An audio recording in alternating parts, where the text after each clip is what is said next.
आज भी माँ औलाद के लिए सबसे बड़ा तबीब होती है, सबसे बड़ा हकीम माँ होती है।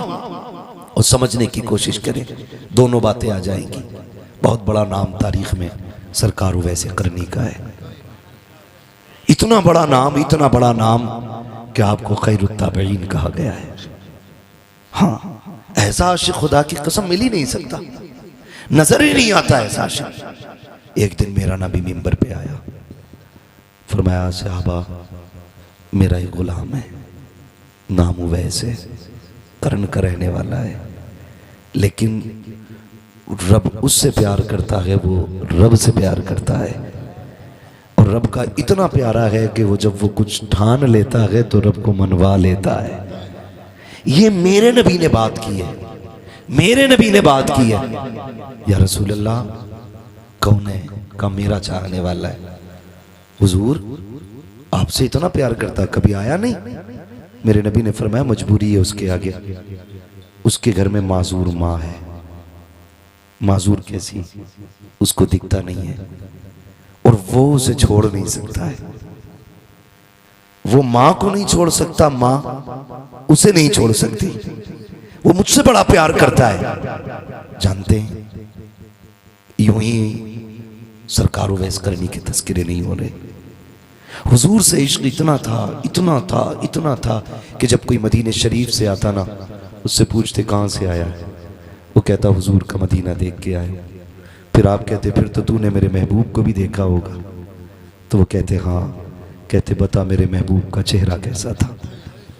जब ये बातें होती उनकी आंखें बरसती। बता वो बोलते हैं तो कैसा लगता है, जब वो बातें करते हैं तो लब कैसे लगते हैं? का जब उनकी पलकें उठती हैं तो फिर तो गैरत के पर्दे खुदा की कसम कैसे लगते हैं वो। तो जुबाने वाला देखता, फिर हुजूर की बातें करता। आप ऊँटनी का दूध निकालते, उसको पिलाते और कहते जितनी देर लगे ना मेरे हुजूर की बातें बताता रहे, मेरे हुजूर की बातें बताता रहे। जब आपसे ये बात होती और सारी बातें हो जाती, वो चला जाता। फिर कहते काश मैं भी हुजूर की बारगाह में जाता, काश मैं भी हुजूर की बारगाह में जाता। आप घर आए, माँ के पैर दबा रहे, और माँ के पैर दबाते दबाते आंख से आंसू का कतरा गिरा। जब माँ के पैर पे आया ना, तो माँ वो होती है जो आंसुओं की गर्मी से बेटे का दर्द महसूस कर लेती है, सिर्फ आंसुओं की गर्मी से। पैर दबा रही माँ के, माँ तो नाबीना है। जैसी आंसू का कतरा गिरा ना, माँ कहती है लाल उवैस क्या बात है, खैर तो है ना? आज बड़ा बेकरार लग रहा है। रो के कहते अम्मी आज इश्क रसूल में ऐसा दर्द है सीने में, अगर मैं मदीने न जा सका तो कलेजा फट जाएगा। अम्मी काफिला मदीने जा रहा है, इजाजत दे, तेरा लाल भी महबूब को देखना चाहता है। जब माँ ने बेटे के आंसुओं का एहसास किया, कहने लगी चल ठीक है बेटे जा तो रहा है, लेकिन वादा कर सूरज छुपने से पहले पहले आ जाना है, पहले पहले आ जाना है। सरकार उवैस करनी ने कहा अम्मी ठीक है। जैसी इजाजत मिली है जल्दी जल्दी सारी तैयारियां की हैं, माँ के खाने का इंतजाम, पानी का इंतजाम, सारा कुछ करके सुबह काफिले के साथ निकले हैं। एक ही तसव्वुर, एक ही ख्याल था, आज यार का दीदार होने वाला है, आज महबूब का दीदार होने वाला है, आज उनको आंखें देखेंगी जिनके तसव्वुर में जिंदगी गुजर गई है, आज वो जलवा सामने होगा जिसकी बातें जमाने से सुनता रहा हूँ। अल्लाह अकबर ये तसव्वुर लेके चला। जिस काफिले के साथ जा रहे हैं, काफिला थक के आराम कर रहा है। उवैस करनी ने वक्त को देखा, सूरज अपनी रफ्तार से छुपने जा रहा है। ख्याल आया, माँ ने कहा था बेटे उवैस सूरज छुपने से पहले आ जाना। ये सोच करके आपने अपना आराम त्याग दिया, काफिला तो ठहरा रह गया। आपने दौड़ लगाई है, चलते चलते मदीने की सरहद आ जाती है। बच्चों को खेलते देखा, कहते शहजादो आओ मेरे सीने से लग जाओ। बच्चों को चूम रहे हैं, सीने से लगा रहे हैं। लोग कह रहे थे अजीब दीवाना है, ये बच्चों से लिपट रहा है। आप कहते थे शहजादो तुम्हारे कदमों की खाक मेरे सर का ताज ताज बन जाए, क्योंकि तुम उस शहर में रहते हो जिसमें मेरा महबूब रहता है, तुम उस शहर में सांसें रहते हो जिसमें मेरा यार सांसें लेता है। ये कह करके बच्चों को सीने से लगाते, प्यार करते, फिर कहते शहजादो बताओ मेरा महबूब कहाँ मिलेगा। किसी ने बड़ों की तरफ इशारा किया, कहा फला से बात करो। उनसे पूछा नबी कहाँ है, उन्होंने कहा मस्जिद नबी में मिलेंगे या हुजरा आयशा में मिलेंगे। चाहे तोड़ करके आप आए हैं, वक्त की किल्लत थी, आकर के आपने मस्जिद नबी के दरवाजे पर जैसी दरवाजा खोल करके देखा, हुजूर का जलवा नजर नहीं आया। फिर ख्याल आया आयशा सिद्दीका के हुजरे में होंगे। आवाज देकर कहते हैं उम्मुल मोमिनीन मुझे मुस्तफा से मुलाकात करनी है। अंदर से आवाज आती है कौन है, का परदेसी हो, का ठहर जा इंतजार कर ले, तू जिससे मिलने आया है वो अभी अभी बाहर जा चुके हैं। इतना सुनना था, वो वैसे करनी का कलेजा तड़प जाता है। कहते हैं क्या किया जाए, का कब तक आएंगे, का ये तो नहीं कहा जा सकता है, लेकिन थोड़ी देर में आ जाएंगे। सरकार को वैसे करनी बेकरार हो करके कभी मेहराब देख रहे हैं, कभी मिंबर देख रहे हैं, कभी मुस्तफा के खड़े होने के मुसल्ले पे निगाहें जाती है। फिर ख्याल आता है उम्मुल मोमिनीन आप साइड से हो जाइए। का किस लिए, का महबूब को तो न देख सका, महबूब के नीचे बिछने वाली चटाई को देख लो। जिस मसरत पे मेरा महबूब तकिए लगा के बैठता है, मैं उस मसरत को चूमना चाहता हूँ। उम्मुल मोमिनीन आयशा सिद्दीका फरमाती है जब उवैस अंदर आए थे, बाल बिखरे हुए हैं, मिट्टी लगी है पूरे कपड़ों पर, देखने में दीवाना लग रहे हैं। कभी दीवार चूम रहे हैं, कभी मेहराब चूम रहे हैं, कभी मिंबर से लिपटते हैं, कभी खजूर के सुतूनों से लिपट जाते हैं, कभी हुजूर के नीचे बिछने वाली चटाई को चूमते हैं। उम्मुल मोमिनीन कहती है अरे अगर इतना ही इश्क है तो इंतजार क्यों नहीं कर लेते। कहते मजबूरी है माँ, अगर वक्त होता पूरी जिंदगी उसकी राहों में बैठ के गुजार देता, लेकिन क्या करूं मजबूरी है, जब वो आ जाए तो मेरा सलाम कह देना। ये कह के उवैस रोते हुए पलटे हैं। तारीख गवाह है, इधर उवैस ने मदीना छोड़ा है, उधर मेरा नबी मस्जिद नबी में आया है। आके करीम ने कदम रखा है, आते ही लंबी लंबी सांसें ली है। जब लंबी सांसें ली है उमर अर्ज करते हैं या रसूल अल्लाह लंबी सांसों की वजह क्या है। आके करीम फरमाते हैं खुशबू बता रखी है, मेरा यार आकर के गया है, मेरा दीवाना आकर के गया है। आका किसकी बात कर रहे हो, कहते उम्मुल मोमिनीन बताओ तो सही कौन आया था। का आका वो जो आया था उसके बाल खुले थे, कपड़ों पे मिट्टी लगी थी, देखने में दीवाना लग रहा था और ऐसा आशिक था, कभी मिंबर से लिपट के रो रहा था, कभी चटाइयों से लिपटता था, कभी खजूर के सुतून से लिपटता था। आका मैंने उससे कहा था ठहर जा, अगर इतना ही प्यार है तो इंतजार क्यों नहीं कर लेता। कहते महबूब उसने ये कहा था अगर वक्त होता पूरी जिंदगी उसकी राहों में गुजार जाता। आका करीम की आंख में आंसू आए, का उमर तुम नहीं समझे, ये जो आके गया है ये कोई और नहीं, मेरा दीवाना अब वैसे करनी इस जगह से गुजर के चला गया। वक्त कम है मेरे बाबू, बस जरा सुने। जब इतनी बात कही ना, फरमाते उमर जल्दी करो भाई, इसका ई को कम करो। कहते उमर जल्दी करो, क्या आका इरशाद फरमाए मेरे उवैस को ढूंढ के लाओ। जब तक उमर तलाश करते निकलते, हजरत उवैस करनी मदीना छोड़ चुके थे। उसके दिल से पूछिए नाकामियों की लज्जतें, जो मुसाफिर लुट गया हो जाके मंजिल के करीब। और भाई मेरे मुर्शिद ताजुश शरिया मक्का शरीफ गए, मदीना जाने की तमन्ना थी, वहीं से वापस कर दिया। आपने क्या कहा था, आपने कहा था काश गुंबदे खजरा देखने को मिल जाता। ये तो सभी की तमन्ना है, ये 1400 साल के बाद के आशिक की तमन्ना है, फिर नबी के उवैस की तमन्ना क्या रही होगी। उसके दिल से पूछिए नाकामियों की लज्जतें, जो मुसाफिर लुट गया हो जाके मंजिल के करीब। कहते हैं वापस पलटे, उमर कहते हैं या रसूल अल्लाह वो जा चुके, मुझे नहीं मिले। हुजूर की आंख में आंसू आ गए। इधर वैसे करनी अपने वतन आए और जैसी दरवाजे पे दस्तक दी, आवाज़ नहीं लगाई, अंदर से आवाज़ आई वैसा आ गए हो जी अम्मी, बस इतना कहा, पैर दबाने बैठ गए। माँ थी ना, वो तो खुश थी, आज मेरे लाल को मुराद मिल गई, आज मेरा लाल जिसके इश्क में तड़प तड़ा उसे देख के आया। कहती बेटे अब बताना तेरे महबूब का चेहरा कैसा था, अब तो देख के आया है ना, बता जब वो तुझसे मिले और तू उनसे मिला तब कैसा लग रहा था। चीख निकल गई सरकार वैसे करनी की, माँ के कदमों में सर रख के रोने लग गए। माँ उठ के बैठ गई, शहजादे क्या हुआ। कामी जिस यार से मिलने गया था उस यार को देख नहीं पाया। माँ जब इतना सुना ना बेकरार हो गई। उवैस क्या हुआ बेटे, क्या वो तुझसे मिले नहीं। कहा अम्मी जब मैं गया वो मेरे जाने से पहले कहीं जा चुके थे। कहा तो फिर ठहर जाते। कहा अम्मी ठहरता कैसे, अगर रुक जाता, तूने मुझे सूरज छुपने तक का वक्त दिया था। माँ अगर मैं रुक जाता ना तो फिर जो वक्त तूने दिया था तेरी नाफरमानी हो जाती। माँ मैंने तेरी रज़ा के लिए महबूब का दीदार कुर्बान कर दिया।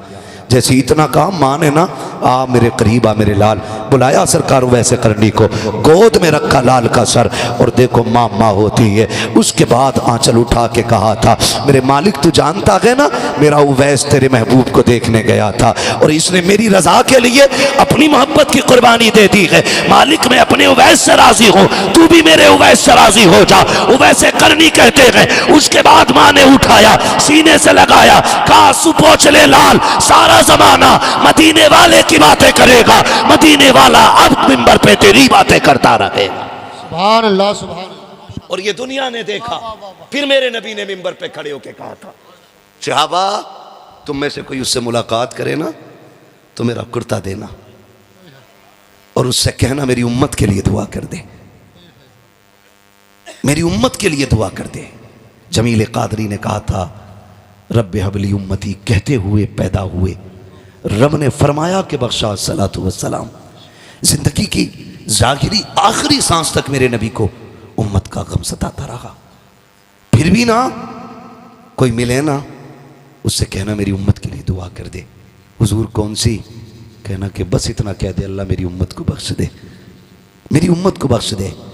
फिर वो वक्त आया हुजूर के विसाल के बाद हजरत उमर फारूक आज़म और हजरत अली रज़ी अल्लाह तआला अन्हु की मुलाकात हुई। ये हुजूर का कुर्ता लेकर के गए और आप जंगल में थे। कहा देखो भाई हुजूर ने बड़ी बातें की हैं, देखें ये भी कुछ पहचानते हैं कि नहीं। तो आप अपने ज़िक्र में मशगूल थे। हजरत उमर ने सलाम किया, आपने पीछे देखा भी नहीं मुड़ के और नाम लेकर के अमीरुल मोमिनीन का जवाब दे दिया। जब नाम लेकर के दिया कहा लगता है मैं अमीरुल मोमिनीन हूँ इसलिए मुझे जानते हो, अली तुम कहो। फिर जब अली ने सलाम किया ना तो आपने हजरत अली का नाम लेकर के जवाब दिया। कहने लगे तुम ही उवैस हो? कहा हाँ। आप फरमाने लगे बताइए कैसे आए हो? कहने लगे आप ये बताइए आपकी हमारी मुलाकात कभी नहीं हुई है, आपको हमारे बारे में किसने बताया? तब हजरत उवैस करनी ने कहा था जिसने तुमको मेरे बारे में बताया है उसी ने मुझको तुम्हारे बारे में बताया है। कहा तुम तो मिले भी नहीं हुजूर से, तुम तो मिले भी नहीं हुजूर से, फिर तुम्हें कैसे पता? कहते तुम तो हुजूर के कुर्ब में रहे हो ना, बताओ ना हुजूर की ये जो अबरू थी ये मिली हुई थी कि अलग अलग थी? ये हजरत उवैस पूछ रहे हैं, वैसे करनी कह रहे हैं हजरत उमर से हजरत अली से। कहा चलो तुम तो कुर्बत में रहे हो, मैंने तो नहीं गुजारा उनके पास वक्त, तुम बताओ मेरे महबूब की ये अबरू कैसी थी, अबरू कैसी थी? जब इतनी बात सुनी ना दोनों खामोश, इसलिए कि ये ऐसे हया और अदब वाले लोग थे, कभी नजर भर के हुजूर का चेहरा देखा ही नहीं था, कभी नजर भर के देखा ही नहीं था। एक दूसरे का मुंह देखने लगे। कहा हमने कभी नजर भर के देखा ही नहीं। फरमाने लगे ये पास रहने का कमाल है, आओ तुम्हें बताऊं। कहा जब दूर से देखो तो ये मिली हुई लगती थी और जब करीब से देखो तो दोनों अबरू जुदा नजर आया करती थी। कहा तुम्हें कैसे पता? कहा फर्क इतना है तुम जाहिर में हुजूर के सामने रहते थे, मैं बातिन में हुजूर के साथ रहता था। उसके बाद जब हजरत उमर ने अगली बात कही, ये ले क्या है? कहा ये हुजूर ने आपके लिए भेजा है।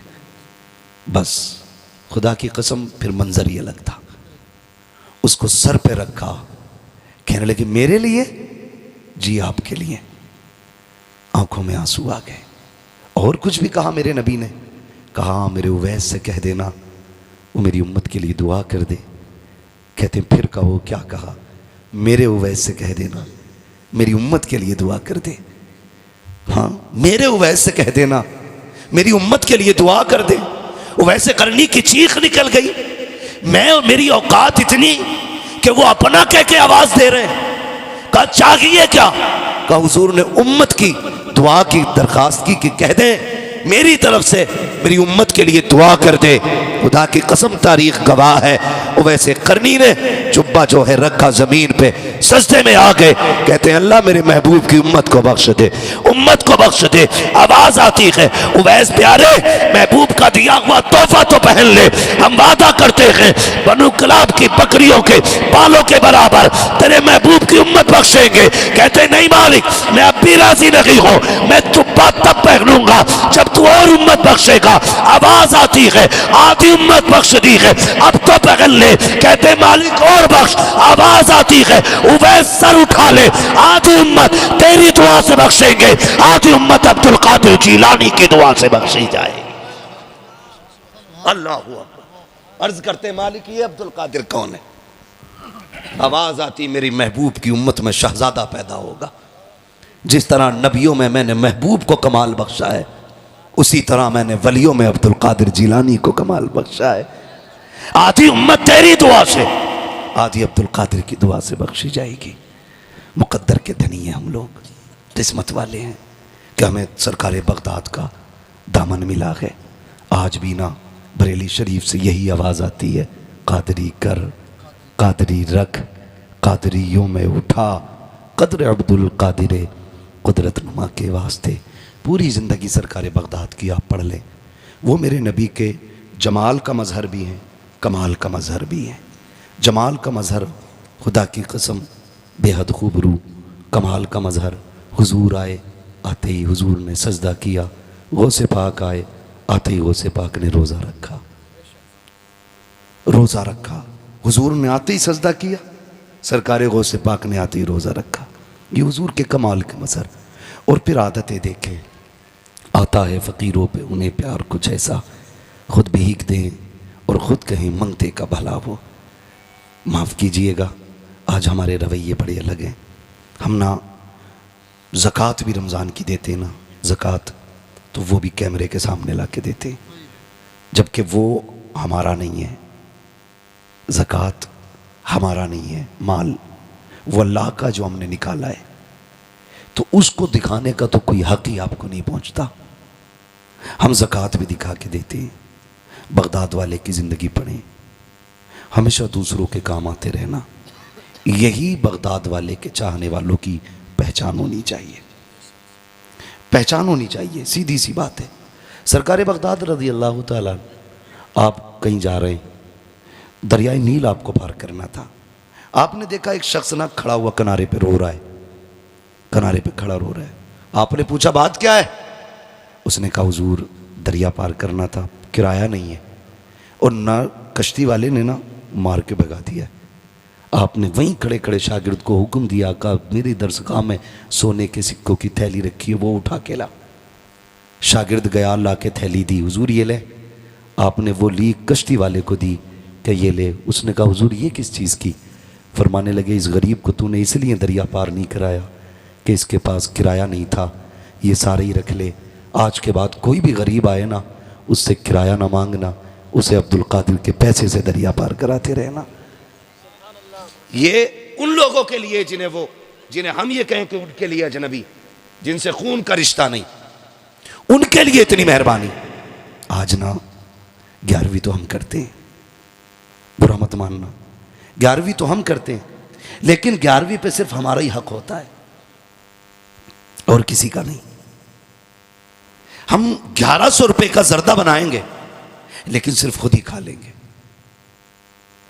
मेरे भाई कभी ऐसा भी तो कर कि तेरे घर में 11वीं के 11 रुपए की भी न्याज हो ना, तो पहले अपने बच्चों को नहीं, जरूरतमंदों को खिला, बच जाए फिर अपने बच्चों को खिला, फिर देख बगदाद वाले का करम होता है कि नहीं। लोग कहते हैं हर साल करता हूं, 11वीं मुसीबतें पक्की आ रही हैं, फिर भी बराबर 1100 रुपए जेब में पड़े ना तो निकालेगा 11 ही रुपए। भाई किस किताब में लिखा 11 ही रुपए दो? कहो ना ये क्यों? तो कह रहा है 11वीं की निस्बत से 11 ही दिए जाते, तो 1100 में भी तो 11वीं की निस्बत है, 11,000 में भी 11वीं की निस्बत है, और 11 लाख में भी 11वीं की निस्बत है, तो 11 ही रुपए क्यों? सस्ता छूटना चाह रहा है? जिनकी 11वीं कर रहा है उन्हें तेरी जेब का भी पता है, तेरी कुठिया का भी पता है। उन्हें पता है 1100 पर्स में रखे और 11 जेब में रखे थे, 11 ही निकाल के दिए। माफ कीजिएगा, कुछ जगहों पे चलन है 11वीं के दिन चंदे का, होता है कि नहीं? मस्जिदों में पैसे इकट्ठे कर लेते हैं। सैयद साहब किबला 10 रुपए तो भेजता, घर से 11 रुपए, और जोहर में जाके कहता लड्डू ही लियो। एक लड्डू कितने का?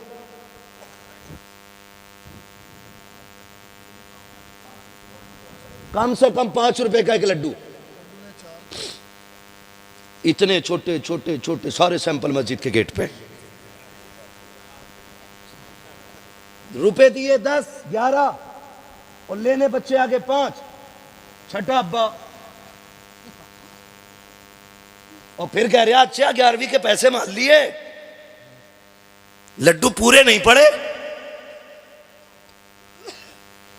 खुद बता 10 दे के 5 लेके जा रहा है। अब इसमें करामत क्या करेगी? ये तो खुलेआम लूट है। या तो ये कह जितना पैसा है वो शे मंगाओ जो सबको मिल जाए। जरूरी नहीं खाना भी लड्डू ही है, देगा भी 11 ही रुपए और बच्चे सारे लाएगा। लड़ाई, कई इमामों की छुट्टी हो गई। गलत नहीं कह रहा हूं, ऐसे भी हुआ है। ये गमियां खत्म करें। ऐसा भी हुआ है, कोई आया कि 5 रुपए कल्लन ने दिए, तो वो 5 रुपए का ऐलान हो गया। बाद में आया नहीं जी कल्लन नहीं, मैंने मल्लन बोला था। तो फिर वो मल्लन के 5 चढ़ गए, तो 5 रुपए एक ही आया ऐलान। कितनी बार हो गया ऐलान? बोले जरा, आप बोल सकते हैं ना, मुंह में गुटखा तो नहीं है किसी के। बगदाद वाले की महफिल है, मुसाफ का आपने एक बार भी नहीं कहा कि मैं ही हूं वो। कहने लगे सुनो, अगर हम बता देते तो गैरत से शायद तुम्हारा हाथ लुकमों से रुक जाता, तुम्हारा हाथ रुक जाता। कहते हम हुजूर के शहजादे हैं, हम किसी को जलील करने नहीं आए, हम तो जलीलों को इज्जत देने के लिए आए हैं। फरमाने लगे, फिर आपने कहते वो पैसे लिए जितने माँ ने भेजे थे सारे ही जाके बांट दिए, सारे ही बांट दिए उनमें जो पहले से भूखे घूम रहे थे। ये शान इनकी है। लोग कहते हैं बगदाद वाला कैसे दिलवा देता, उसने सब कुछ लुटाया तब उसको सब कुछ मिला है। सब कुछ लुटा दिया उसने, क्या रखा है? कुछ भी नहीं। 40 साल इशा के वजू से फजर की नमाज पढ़ी है। 15 साल एक पैर पे खड़े होकर के हर रात पूरा कुरान पढ़ते थे। हैं ऐसी रियाजतें नहीं मिलती हैं। बस यूं समझें, मेरे इमाम ने कहा था क़यामत के हवाले से तेरी सरकार में लाता है रज़ा उसको शफ़ी जो मेरा गौस है और लाडला बेटा तेरा। बगदाद वाले ने बांटना सिखाया है, हम भी इंशाअल्लाह बांटा करेंगे। बगदाद वाले ने ज़रूरतमंदों की ज़रूरत पूरी करना सिखाई है, हम भी इंशाअल्लाह ज़रूरतें पूरी करेंगे इंशाअल्लाह। कोशिश ये करेंगे दूसरों के काम आ जाएं। हम अक्सर कहते हैं उजाले अपनी यादों के हमारे साथ रहने दो, न जाने किस गली में ज़िंदगी की शाम हो जाए। ये महफिल नूर जिंदाबाद, महफिल नूर पाइंदाबाद। बस जो हुए गलात उनको माफ़ फरमाए रब्बे कायनात। ज़िंदगी ने दिया साथ, फिर होगी मुलाकात। चमन रहा फूल खिलेंगे, ज़िंदगी रही फिर मिलेंगे। मुसाफिर हैं हम भी, मुसाफिर हो तुम भी, किसी मोड़ पर फिर मुलाकात होगी। फ़कीरान आए सदा कर चले, सदा खुश रहो ये दुआ कर चले। सारे लोग कलमा शरीफ करके बैठा करो, वरना ऐसा थप्पड़ मारेंगे क़यामत तक नस्लों में दांत नहीं जमेंगे। क्योंकि अलहामा कह रहे गौस वो तीखा तेरा, मर के भी चैन से सोता नहीं मारा तेरा। महफिलों का अदब किया करो। बगदाद वाले की महफिल है, हल्के में मत लेना। तकरीर के बीच में चील बोल जाए, पट्ट से नीचे खत्म। और फिर जब जलाल से बाहर निकले, इसे क्या हो गया कि आप ही ने तो कहा था कि ये चुप क्यों नहीं होती है। कहा मर गई, कहा फरमाया कुम बेइज़्निल्लाह। तो मसला यही है। तो ये ना किया करें, ये बिल्कुल ना किया करें। 2 बार ऐलान हो जा तो कुछ इतने बड़े फित्तीन कापी लेके बैठे रहते हैं घर। हाँ, सब लिख रहा, कितने ऐलान हुए। और फिर आके कह रहे कितने आए थे इमाम साहब पैसे? इमाम साहब ने कहा 713 रुपए। कह रहा एक बार और जोड़ लो। कह रहा नहीं भाई 713 ही है, पूरे डब्बे में रखे हैं, मैंने 1 रुपया जेब में भी नहीं डाला, सारा ही प्लास्टिक के डब्बे में। कह रहा नहीं नहीं मुझे पता है, क्यों? तू बगदाद वाले की चौखट से उठ के आया है, तुझे पता है। कह रहा ये देखो कापी। फिर निकाला इसने नामा अमाल और अपना जुर्म डाल दिया इमाम की खोपड़ी है। 10-5 इधर उधर हो गए। अगर ये नाम भूल गया तो कह रहा बरकत है इमाम साहब के ऐलान में, नाम कम थे पैसे ज्यादा निकले, तो फिर करामत हो गई इमाम की। और अगर इमाम ने कोई नाम दोबारा बोल दिया और रुपया कम निकला तो फिर आफत आ गई इमाम की। तो ऐसे लोगों से भी बचें, ये रवैये गलत है। अल्लाह ने तौफीक दी हस्ब हैसियत 11वीं कर, और फिर देख अल्लाह कितनी बरकतें अता फरमाता है। नाम के लिए नहीं, काम के लिए 11वीं करें, काम के लिए 11वीं करें, नाम के लिए नहीं, दिखावे के लिए नहीं। कहीं भी चले जाओ, आके ना जो 11वीं कराता है ऐसा बैठता है, कुछ भी नहीं होता और लगा है सैयद साहब आए। हाँ, ऐसे हजरत आगा सदरी पहन के पगड़ी बांध के, उतने हम पे भी कपड़े नहीं होते जितने उस थलुए पे होते। ऐसा कौन है? यही है मालिक। वो चाहते मेरे खुतबे पढ़े जाएं, नहीं ऐसा नहीं। बगदाद वाले के नाम का लंगर है, आका बन के नहीं, नौकर बन के खिला, नौकर बन के खिला, तमाशा ना बना। जब भी कोई पूछे क्या गए, अपना कुछ नहीं, सारा ही बगदाद से आ रहा है, सारा ही बगदाद से आ रहा है। खाते हैं तेरे इधर का, पीते हैं तेरे इधर का, पानी है तेरा पानी, दाना है तेरा, दाना है तेरा दाना। लेकिन मैं जो अर्ज कर रहा था आपसे, मैं कह रहा था थोड़ा सा दिलों में कुशादगी लाइए, कुशादगी। दिल बड़े तंग हो गए। 11वीं भी करेगा ना तो अपनी बाल को बांट दे बैठा के लाइन से, ताकि बांटने का भी मजा आ जाए और घर के घर में भी रह जाए। हाँ, बाहर भी ना जाए और शोर भी हो जाए, लाओ भी मुझे दे दो, मुझे दे दो, पूरे मजे घर में ले रहा है। ये नहीं, दिलों में जगह पैदा करो। 11वीं के अलावा भी अगर आपके दस्तरखान पे किसी के लिए जगह है तो समझ लेना रहमत के दरवाजे खुले हुए हैं, रहमत के दरवाजे फिर भी खुले हुए हैं। अभी कुछ दिन पहले की कहानी है, हम ना कंजूस तबीयत हो गए। डॉक्टर को 1 लाख दें, 5 लाख दे देंगे, अपने सगे रिश्तेदारों को 5 पैसे देने तैयार नहीं। डॉक्टर को 5 लाख भी दे देंगे। एक बंदे को भी ब्लड कैंसर हुआ, नापास कर दिया गया। उसके पास बहुत सारी प्रॉपर्टी थी, उसने सोचा लगाओ आग अभी से, वैसे 2.5 महीने का वक्त है हमारे पास जीने के लिए। बहुत गौर से सुनिएगा, कितने दिन का? 2.5 महीने का। जब आया ना, उसने सारी संपत्ति बेच दी, 2.5 महीने तो जीना ही है। आया अपने वतन आया, जब रिश्तेदारों में खानदान में आया ना, तो अपने बच्चों को पता चला कि बाप ने बिजनेस खत्म कर दिया, सब कुछ बेच डाला है। अपने बच्चे ना बातें करने लग गए, क्या करने आया? उसको ना पहली रात में इतना बोझ महसूस हुआ, अपनों ने उसके खिलाफ ऐसी बातें की, उसे लगा कि वो अपनों पे नहीं जमीन पे आप एक बोझ बन के रह गया है। उसने फैसला कर लिया कल फिर जाना है। टिकट निकाला, निकालने के बाद फिर वापस पलटना था उसे कि ऐसे अपनों से तो वो गैर बेहतर थे जो कम से कम ताने तो नहीं देते हैं। कहीं ने मेरी 2 वक्त की रोटी भारी लग रही है, ये सोच करके उसने टिकट निकलवाया। अब वो अपनों में बैठना भी नहीं चाह रहा है, सोचा रात कहाँ गुजारूं, रात कहाँ गुजारूं। इस ख्याल से वो बेदीवानापन में बाहर इधर उधर टहलता रहा। मौसम चूंकि बारिश का था, जब बारिश का मौसम देखा, बारिश के मौसम में एक मकान की छत के बगल में छुप के बैठ गया। उस मकान के अंदर से खटखट की आवाजें आती रही। जब बहुत देर तक आवाज बर्तनों की आई, उसने जाके दरवाजा खटखटाया। अंदर से यतीम बच्ची निकली। उसने कहा जनाब क्या बात है? कहा आप यहाँ कैसे? कहा बच्ची पूछना ये था, बात क्या है पूरी रात बर्तन बजते रहे। बच्ची ने आंख में आंसू भर के कहा हम यतीम हैं, हमारा कोई वारिस नहीं है, जब से बाप गया है कोई देखने वाला नहीं है, माफ कीजिएगा, आपकी नींद उड़ाना मकसूद ना था। जब बारिश आई है, हमारी छत इतनी जगह से टपक रही थी कि बर्तन कभी यहाँ लगाते थे, कभी वहां लगाते थे। हम ठहरे गरीब लोग, इतने बर्तन भी ना थे कि एक वक्त में सब जगह लगा दिए जाते।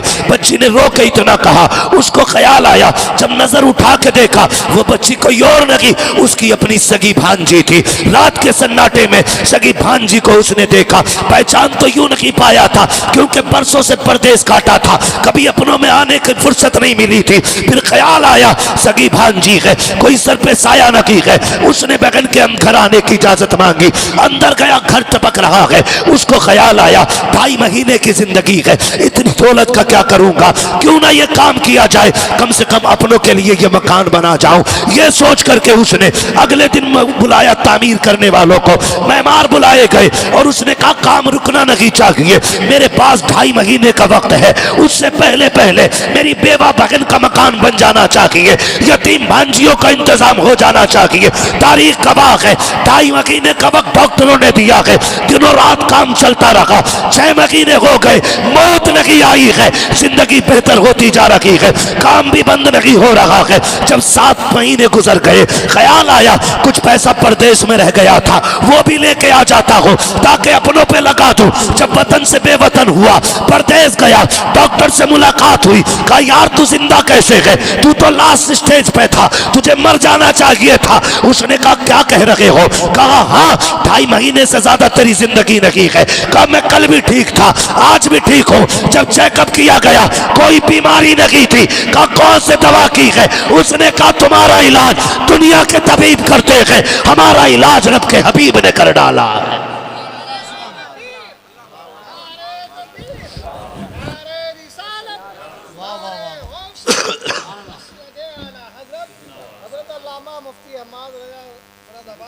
उसने कहा कि मैं गया, मेरे महबूब ने फरमाया कि अपनों का ख्याल रखो, पड़ोसी का ख्याल रखो, यतीमों का ख्याल रखो। कहा मैंने उनका घर बनाया, रब ने मेरी जिंदगी बना डाली है, रब ने मेरी जिंदगी बना डाली है, दिल में जगह रखी है, दिल में जगह रखी है। जो मर्ज दवाओं से नहीं कटते वो दुआओं से कट जाया करते हैं, वो दुआओं से कट जाया करती। सबसे ज्यादा हक आपके ऊपर आपके सगों का है।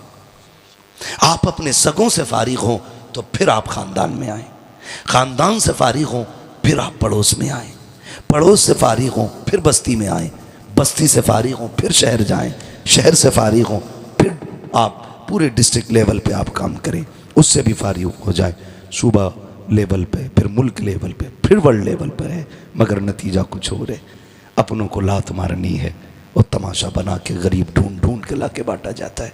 ऐसा ना कीजिएगा। 11वीं आपके घर बने ना तो आपके अपने बच्चे खाएं ना खाएं, सबसे पहले अपने करीबियों के बच्चों को खिलाइए। करेंगे इंशाअल्लाह, ऐसा करेंगे इंशाअल्लाह। और ये बात बहुत बाद में हमारी समझ में आई, सैयदों के घर से कोई खाली क्यों नहीं जाता है।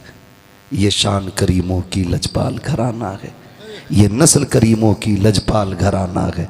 और हम तो बबागे दोहल कहते हैं, ये चक्की फातिमा की चल रही है, ज़माना जितना लंगर खा रहा है, ज़माना जितना लंगर खा रहा है। आप नज़रिए मजबूत रखें, एतक़ाद मजबूत रखें। बगदाद वाले की आप ये बात याद रखें, फरमाते मैं चला गया और माँ ने जो पैसे दिए थे सारे ही ख़त्म हो गए। फिर नौबत ये आ गई, भूख इतनी बढ़ गई कि कुछ भी नहीं था, फिर बर्दाश्त भूख नहीं हुई ना, तो मैं दरिया के किनारे ये सोच करके गया कि कुछ गली सड़ी सब्ज़ी या जो लोग धोने आए हैं उनके कुछ पत्ते ही गिरे मिल जाएंगे, वही खा के गुजारे कर लेंगे। फरमाने गए, जब मैं जाके देखा ना तो मुझसे पहले 7 दुर्वेश वहाँ रोटी की तलाश में फिर रहे थे। कहते मैं उन्हें देख के लौट आया, कहते भूख इतनी थी बर्दाश्त नहीं होती थी, मैं मस्जिद में आ गया। कहते मैंने एक परदेसी को देखा, वो आया और उसने खाना खाना शुरू कर दिया। वो से पाक फरमाते हैं कि ज़िंदगी में पहली बार मेरे दिल में ये आया था, कहते हैं कि भूख इतनी थी कि जब लुकमा उसके मुंह में जाता था ना तो अचानक खुद ब खुद मुंह मेरा खुल जाता था। कहते इतनी भूख थी, मेरे दिल में आया काश ये मुझसे खाना खाना कह दे। कहते मैंने इतना सोचा था, उसने कहा बच्चे आजा मेरे साथ खा ले। कहते मैं उठ के गया, उसके साथ खाना खाने के लिए बैठा, मैंने पहला लुकमा खाया था। उसने कहा बेटे मैं परदेसी हूँ, मैं परदेसी हूँ, लेकिन मेरी एक गुजारिश है। आप फरमाते। मैंने कहा क्या? कहा तुम यहीं रहते हो? कहा हाँ मैं पढ़ता हूँ। कहा फिर तो तुम अब्दुल कादिर को जानते होगे। कहा काम क्या है? कहा उसकी माँ ने भेजा है, उसके सोने के सिक्के साथ उसके घर से लेके आया था मैं उसके घर से माँ ने कुछ पैसे भेजे, वो लेके आया हूँ और उनको देना है। मैं काफ़ी मेहनत से तलाश कर रहा हूँ, मिले नहीं, तो मेरे तो पैसे ख़त्म हो ही गए, मेरा भी ज़्यादा राह ख़त्म हुआ ना, मैंने उनके पैसों से खाना ले लिया है। गौसे पाक फरमाते हैं रब के शुक्रिया में मेरी आंख में आंसू आ गए। मैंने कहा वाह रे मालिक, दिल भी गया तो अपने पैसों के खाने पे गया है, किसी गैर के पैसों के खाने पे नहीं गया। दिल भी गया है तो अपनों के पैसे, अपने पैसे पे गया। खा के फारिग हुए, फरमाने लगे अब बताओ बात क्या है? कहा अब्दुल कादिर से मिलना है। मुस्कुरा के कहते हैं जिसकी तलाश है वो मैं ही अब्दुल कादिर जिलानी हूँ, मैं ही हूँ। उसने कहा हुजूर जनाब आप मेरे साथ खाते रहे और आपने मैं नाम लेता रहा,